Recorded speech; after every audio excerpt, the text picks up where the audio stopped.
जय हिंद फ्रेंड्स, मेरा नाम बाबा रामदास और आप मेरा यूट्यूब चैनल देख रहे हैं दद्दा की खरी खरी।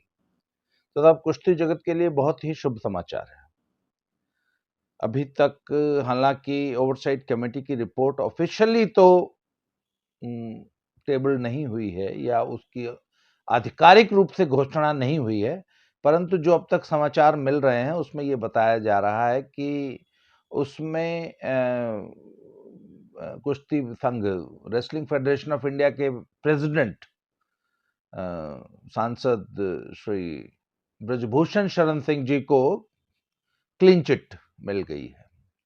मतलब चारों तरफ समाचार पत्रों में और इधर उधर समाचार माध्यमों में ये लिखा सुना पढ़ा जा रहा है कि जिन पहलवानों ने उनके ऊपर आरोप लगाए थे वो एक भी आरोप को सिद्ध नहीं कर पाई या अपने आरोपों के फेवर में एक भी एविडेंस नहीं दे पाई। और ये बात तो मैं पिछले 3 महीने से लगातार कहता रहा हूं कि इनके पास ये सिर्फ आरोप लगाने के लिए आरोप लगा रहे हैं पहलवान जी लोग, इनके पास कोई एविडेंस नहीं है और कोई विक्टिम ही नहीं है। तो तब वही हुआ। तो अभी तक जो समाचार मिले हैं उसमें ये कहा गया है कि कोई प्रूफ पहलवान नहीं दे पाए। मुख्य जो आंदोलनकर्ता थे, सूत्रधार जो थे इस पूरे प्रकरण के, वो थे पहलवान Bajrang Punia, Olympic champion, Olympic medalist, Vinesh Phogat और साक्षी मलिक। ये 3 लोग इसके मुख्य सूत्रधार हैं। तो चूंकि महिलाओं ने आरोप लगाए थे, तो अब आपको याद होगा कि जब ये जंतर मंतर पे जब प्रकरण चल रहा था तो उन्होंने कहा था कि पत्रकारों ने उनसे पूछा कि क्या आपके साथ हुआ? बोला नहीं, मेरे साथ नहीं हुआ, पर यहां पर इसी मंच पे जो लड़कियां बैठी हैं उनमें से कईयों के साथ हुआ। पहले 1-2 के साथ हुआ, फिर बोल रहे थे अब तो हमारे पास 5-6 विक्टिम्स आ गई हैं। तो साहब जब धरना चला और देश के काफी पहलवान इनके समर्थन में जंतर मंतर पे पहुंच गए, तो सरकार भी दबाव में आ गई। और सरकार का तो क्या जी, वो तो बैड पब्लिसिटी से डरती है ना। नेशनल मीडिया कवरेज दे रहा है और इतनी नेगेटिव कवरेज मिल रही है और उस उनके एक सांसद इन्वॉल्व हैं, तो सरकार को तो दबाव में आना बड़ा स्वाभाविक सी बात है।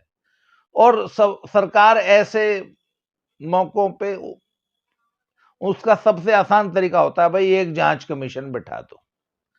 तो इन्होंने एक चिट्ठी आईओए को भेजी थी, तो आईओए के अध्यक्ष हैं पीटी उषा जी, एक जांच कमेटी उन्होंने बिठा दी। फिर इन्होंने खेल मंत्रालय को एक पिटिशन दी, तो एक उन्होंने तो 2 पैरेलल कमेटियां जांच करने लगी। उन कमेटियों में 2 खिलाड़ी कॉमन थे, मैरी कॉम और योगेश्वर दत्त जी। तो सब दोनों कमेटियों ने, जो सरकार ने, खेल मंत्रालय ने जो जांच समिति बनाई थी, उसको एक अतिरिक्त प्रभार भी दिया था कि इतने दिन तक, जितने 4 हफ्ते का टाइम दिया था, और 4 हफ्ते के दौरान आप डब्ल्यूएफआई की जो एक्टिविटीज हैं, जो उनके जरूरी कामकाज हैं, उनका भी निस्तारण करेंगे, वो काम भी करेंगे। तो सब ओवरसाइट कमेटी जो थी उसने भी काम जांच शुरू की, आईओए की कमेटी ने भी जांच शुरू की। तो ये जो सो कॉल्ड आरोप लगाने वाली जो विक्टिम्स थी, ये उनके सामने प्रस्तुत हुई और इन्होंने बकायदा एफिडेविट, सिर्फ मौखिक बयान नहीं दिए साहब, बकायदा एफिडेविट पे बयान दिए गए। तो उनसे पूछा गया, हाँ भाई आप बताओ, आप कह रहे थे जी आपके साथ बहुत बुरा हुआ, क्या बुरा हुआ? वो टर्म्स में यूट्यूब पे जानबूझ के इस्तेमाल नहीं करता हूं, जो जो उन्होंने कहे थे वो आप सब जानते हैं। तो तब इन्होंने एक एफिडेविट में कहा कि एक फिजियोथेरेपिस्ट से, एक महिला फिजियोथेरेपिस्ट से ब्रजभूषण शरण सिंह जी ने कहा कि मेरी कमर में दर्द है, पीठ में दर्द है, तो वो मेरी पीठ की मालिश करता हूं, फिजियोथेरेपी। तो हालांकि जब जब ऐसा आरोप लगा दिया, तो उस फिजियोथेरेपिस्ट को भी बुला लिया गया, भाई आप बताइए बयान में आपका क्या बयान है, क्या आपके साथ ऐसा कुछ हुआ? तो बोला नहीं जी, वो सरेआम मुकर गई कि ऐसी कोई बात नहीं हुई जी। उन्होंने कहा था कि मेरे सिर में दर्द है, कोई गोली है तो दे दो। तो मैं उनको डिस्प्रिन की टैबलेट देने गई थी, और वो भी एक महिला कोच के साथ गई थी। वो भी उन्होंने वो डिस्प्रिन मुझसे नहीं ली, और वहां पे एक पुरुष कोच थे अनिल जी ने उनको दवाई दी थी। तो तब महिला फिजियोथेरेपिस्ट ने किसी प्रकार के इस आरोप को से इनकार कर दिया कि नहीं, ऐसी कोई घटना नहीं हुई। अच्छा, जैसे कि मैं पहले बता रहा था कि पहले तो ये बोल रही थी बहुत सारे विक्टिम्स हैं, जब सामने कोई भी विक्टिम आने को तैयार नहीं हुई तो ये लोग खुद विक्टिम बन गई, साक्षी एंड विनेश फोगाट। तो विनेश फोगाट जी कहती जो मैं तुर्की गई थी खेलने तो मुझे इनएप्रोप्रिएटली टच किया था 2015 में। तो उसके बाद जब ये बयान देके, और ये मौखिक बयान नहीं था, बाकायदा एफिडेविट में बयान दिया गया था, लिख के बयान दिया जाता, एफिडेविट लिख के दिया जाता है, शपथ पत्र, भगवान को हाजिर नाजिर जान के ये शपथ पूर्वक कहती हूं कि न्यू न्यू न्यू न्यू आया था, शपथ लिया था उस एफिडेविट में कि 2015 में तुर्की में मुझे इनएप्रोप्रिएटली टच किया था। तो जी फिर ब्रजभूषण सिंह जी को बुलाया गया कि हाँ जी बताओ जी 2015 में तुर्की में। बोला जी 2015 में तो तुर्की वो गई ही नहीं थी विनेश फोगाट खेलने।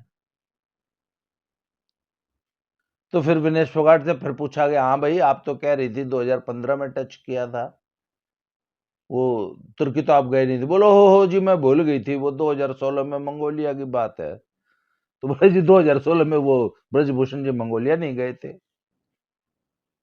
तो ये तो सब इनके आरोप थे। मतलब इन्होंने इतना बड़ा आरोप लगाया, इतनी बड़ी संस्था और उसके पूरे पूरे कुश्ती जगत को बदनाम किया, पर इन्होंने होमवर्क तक नहीं किया था। इतना बड़ा आरोप लगाने से पहले इन्होंने कोई होमवर्क नहीं किया था कि हम अगर आरोप लगा रहे हैं तो उसके प्रूफ भी हमको देने पड़ेंगे। अरे भैया चेक कर लेते, अपना पासपोर्ट ही देख लेते, कब कहां गए थे। आरोप लगा रहे हो, उस आरोपों में कुछ तो दम होना चाहिए था। अब आ जाओ जी साक्षी मलिक जी, वो बोले जब मैं कुश्ती जीत के आई थी तो मुझे हक किया था, मतलब गले लगाया था। साक्षी जी, जब कोई पहलवान कुश्ती जीत के आता है तो ऑफिशियल्स, परिवार के लोग, साथ के पहलवान खुशी के मारे जीतने वाले खिलाड़ी को गले लगा लेते हैं, कंधों पे उठा लेते हैं। आपने मेडल जीता था याद है, वो कुलदीप मलिक साहब तो आपको कंधे पे लगा बैठा के उन्होंने पूरा मैट का चक्कर लगाया था। ऐसे हजारों सीन मिल जाएंगे जहां खिलाड़ी आगे अपने कोचेस से, ऑफिशियल से लिपट जाते हैं, रोने लगते हैं। उस वक्त ऐसे माहौल में जब आप मेडल जीत के मैट से उतरी हैं, कोई आपको गलत इंटेंशन से हक करेगा? आपको पता है आप कह क्या रही हैं? मतलब भावना के अतिरेक में, मतलब जब आप कोई बच्चा अपना मेडल जीत के आता है तो उस वक्त क्या इमोशंस होते हैं यार। और उस वक्त आपके साथ के जो लोग होते हैं, आपकी टीम के जो लोग होते हैं, उनके मन में क्या भाव होते हैं, मतलब कितने पवित्र भाव होते हैं भाई। और आप उन उन पलों में जब कोई आपको अपने बच्चे की तरह गले लगा लेता है, तो आप ऐसे घिनौने आरोप लगा रही हैं।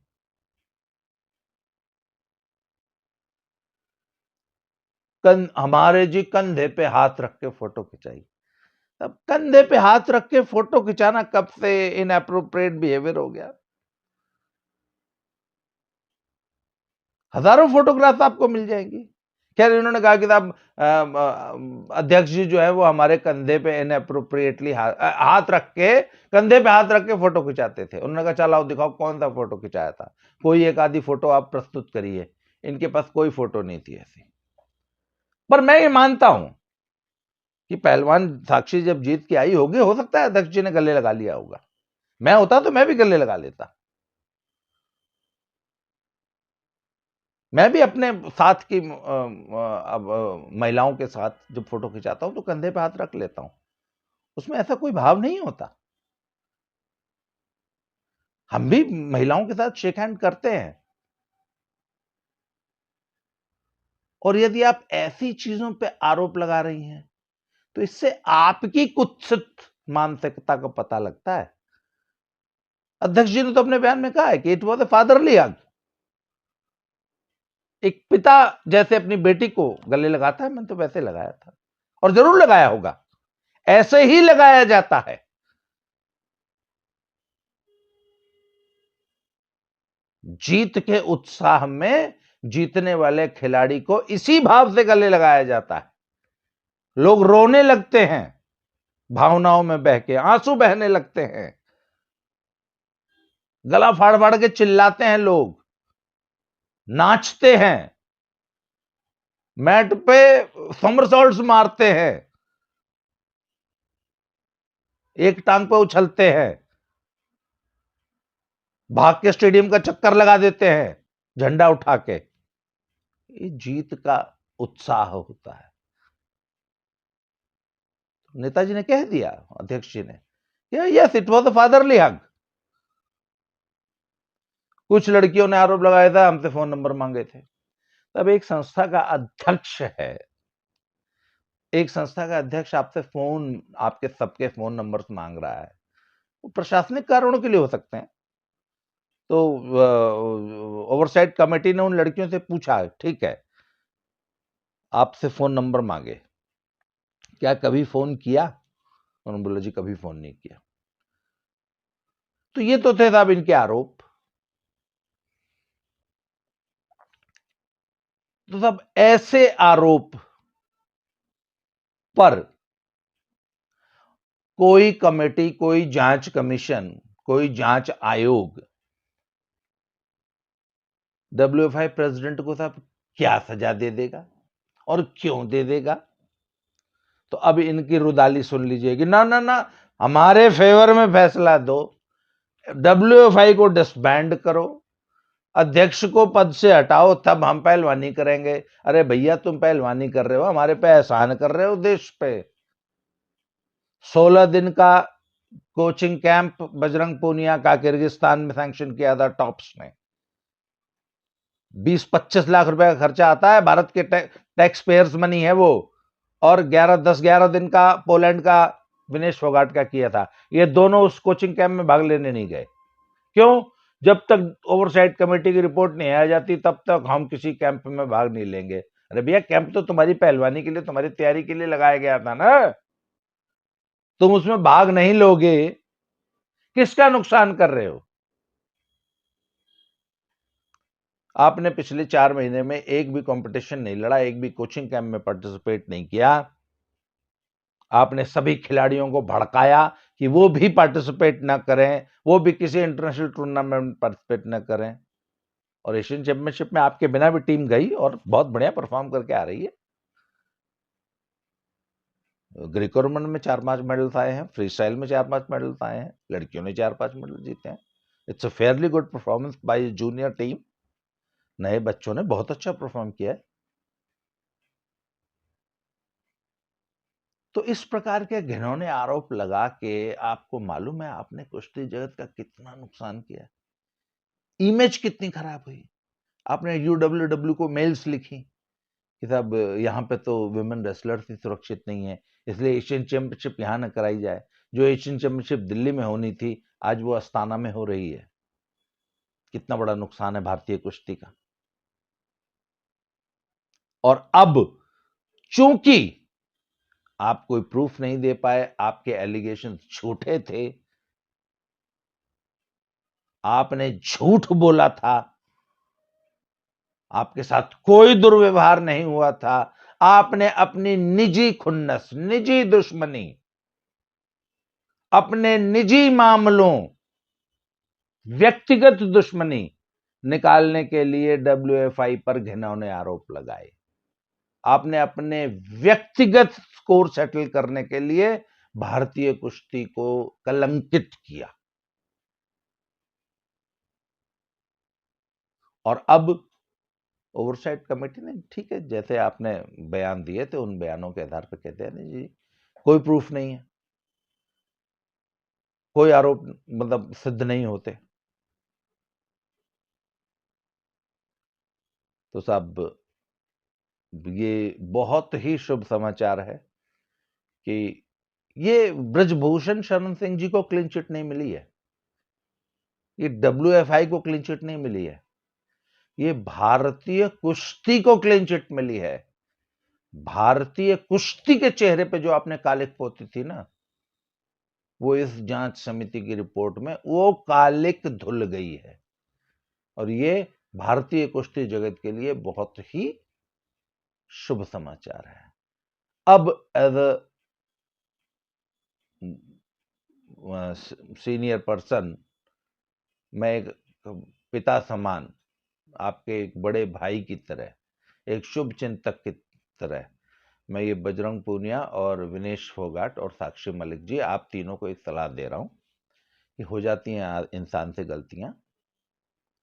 आप बेहतर होगा कि एक बार अध्यक्ष जी के साथ बैठिए, उनसे बात कीजिए और दिल की गहराइयों से उनसे एक बार सॉरी बोलिए कि चलिए जो हुआ सो हुआ, हम एक नए सिरे से फिर से एक नई शुरुआत करते हैं, जिससे कि माहौल जो बिगड़ गया है, जो विषाक्त हो गया था, वो वापस सही हो। आपके इन सभी क्रियाकलापों से जूनियर बच्चे कितने हतोत्साहित हैं, वो कंफ्यूज्ड हैं। आप बताइए कि भालगढ़ में लड़कियों का कैंप लगा, 40 लड़कियों को आना था, सिर्फ 4 लड़कियां आई, लड़कियां कैंप में नहीं आई। लड़कियों के पेरेंट्स इतने एंक्शस हैं, वो परेशान हैं, उनको समझ में नहीं आ रहा कि अपनी बच्चियों को कैंप में भेजें कि ना भेजें, अपनी बच्चियों को पहलवानी कराएं कि ना कराएं। ये विश्वसनीयता का संकट, इसको ट्रस्ट डेफिसिट बोला जाता है। ये जो विश्वसनीयता का संकट कुश्ती में पैदा हुआ है ना, ये आप लोगों ने पैदा किया है, इसलिए इसको दूर करना भी आपका ही काम है। इसलिए पुरानी बातों को भुलाइए, एक खुले मन से। और देखिए, बड़े जो लोग होते हैं ना, जो आपके बुजुर्ग हैं, सीनियर्स हैं, आपके पेरेंट्स हैं, आपके गार्जियंस हैं, वो बच्चों को उनका स्वभाव होता है, क्षमा बड़न को चाहिए छोटन को उत्पात। मुझे ये पूरा विश्वास है कि ब्रजभूषण शरण सिंह जी या WFI का कोई भी पदाधिकारी आपके खिलाफ किसी प्रकार की कोई दुर्भावना नहीं रखता। All of us are here to help you, all of us are here to help wrestling, we are here to serve wrestling. हम यहाँ कुश्ती की सेवा कर रहे हैं। जो भी हमसे, हम नहीं कहते हम बहुत बड़े सेवक हैं, जो भी थोड़ा बहुत एक बिट वो गिलहरी प्रयास होता है ना, रामचंद्र जी जब सेतु बांध रहे थे लंका विजय के लिए, तो गिलहरी का कितना छोटा सा प्रयास था। तो साहब हमारा तो, या किसी का भी, हम तो कुश्ती के सेवक हैं और ये हमारा छोटा सा गिलहरी प्रयास है।